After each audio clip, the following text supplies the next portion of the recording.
오늘 우리에게 주시는 하나님의 말씀은 마가복음 1장 34절로 39절 말씀입니다. 제가 봉독하겠습니다. 예수께서 각종 병이 든 많은 사람을 고치시며 많은 귀신을 내쫓으시되 귀신이 자기를 알므로 그 말하는 것을 허락하지 아니하시니라. 새벽 아직도 밝기 전에 예수께서 일어나 나가 한적한 곳으로 가사 거기서 기도하시더니 시몬과 및 그와 함께 있는 자들이 예수의 뒤를 따라가 만나서 이르되 모든 사람이 주를 찾나이다. 이르시되 우리가 다른 가까운 마을들로 가자. 거기서도 전도하리니 내가 이를 위하여 왔노라 하시고 이에 온 갈릴리에 다니시며 그들의 여러 회당에서 전도하시고 또 귀신들을 내쫓으시더라. 아멘.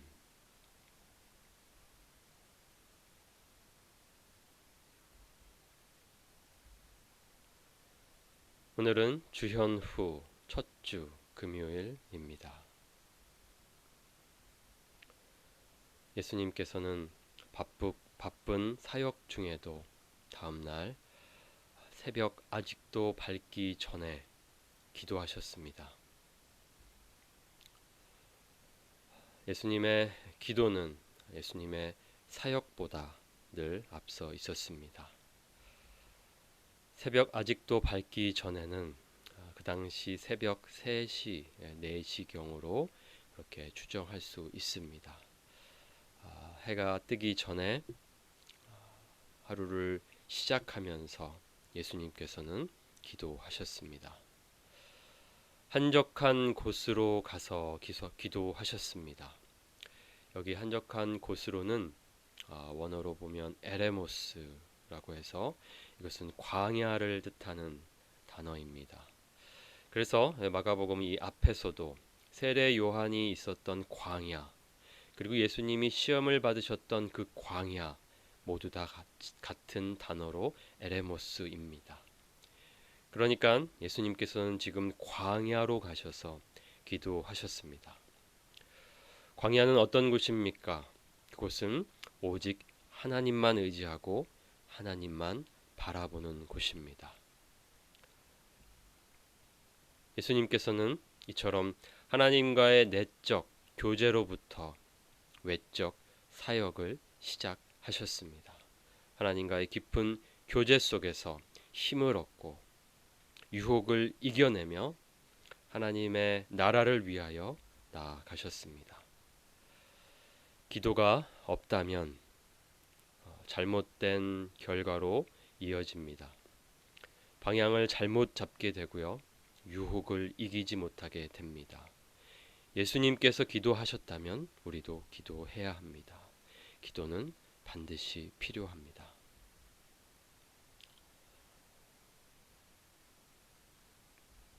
예수님께서 기도하실 때에 제자들은 예수님을 뒤쫓아 왔습니다. 예수의 뒤를 따라가라고 되어 있는데요. 여기 있는 이 표현이 좀 마가의 의도적인 표현이라고 할 수 있습니다. 이 따라가라는 표현은 카타디오코라고 해서 이것은 추적하다, 뒤쫓다의 개념으로서 매우 시급하게 그를 잡으러 간다는 의미로서 그렇게 따라갔다라는 의미입니다. 매우 제자들은 지금 예수님께서 행하신 일들로 또 사람들이 예수님께 찾아옴으로 매우 들떠 있었습니다. 흥분되어 있었습니다. 열광에 차 있었습니다. 그런데 그 열광은 잘못된 열광이었습니다. 제자들의 이 잘못된 열광이 지금 어떠한 결과를 초래하고 있습니까? 예수님의 기도를 방해하고 있습니다.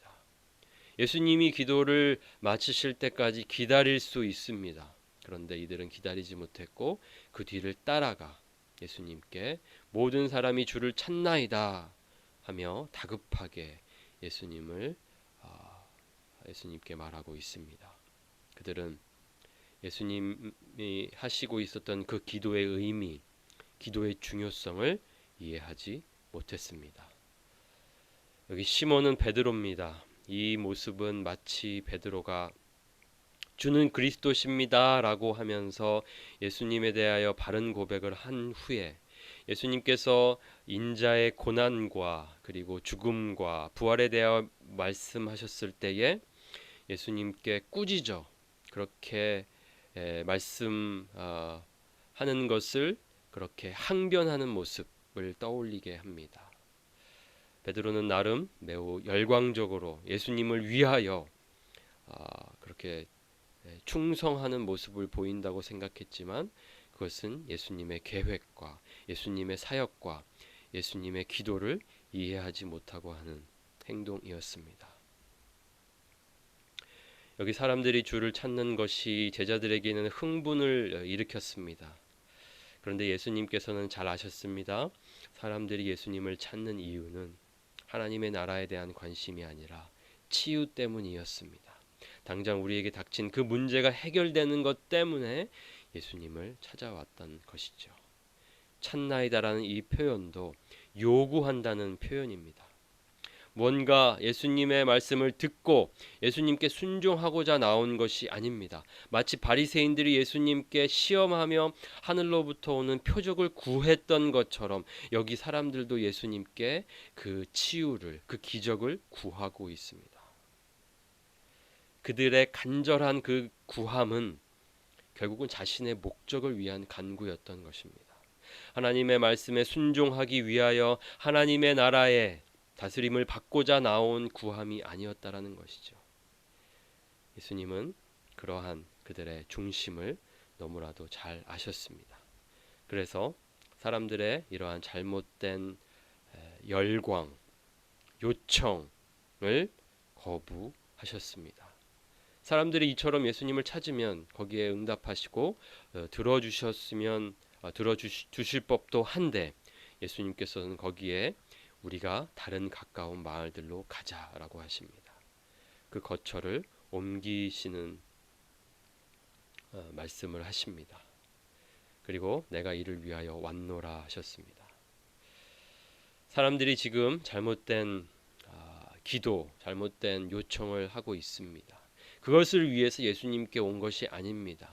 그들의 영광, 그들의 욕심을 채워주기 위해 예수님이 오신 것이 아니라 하나님의 복음을 위하여 예수님께서는 오셨습니다. 사람들의 그러한 요청을 거부하시고 하나님의 복음을 위하여 예수님께서는 다른 마을로 가십니다. 이것은 예수님께서 기도를 통하여서 사람들의 열광 속에 감추어진 시험, 유혹을 분별하시고 그것을 이기시는 모습이었습니다.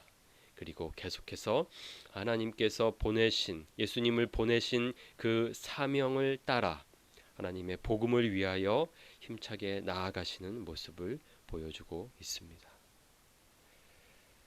이처럼 예수님의 삶 속에는 시험이 계속되었습니다. 유혹은 계속되었습니다. 사람들은 잘못된 기도로, 잘못된 기대로, 잘못된 목적으로 예수님을 바라보았습니다. 그것은 예수님에게 유혹이었던 것입니다. 예수님을 왕으로 삼고자 하는 그러한 모습도 있었습니다. 모든 것들이 예수님에게는 유혹이었습니다. 하지만 예수님은 그 시험을 이기셨습니다. 시험에 빠지지 않으셨습니다.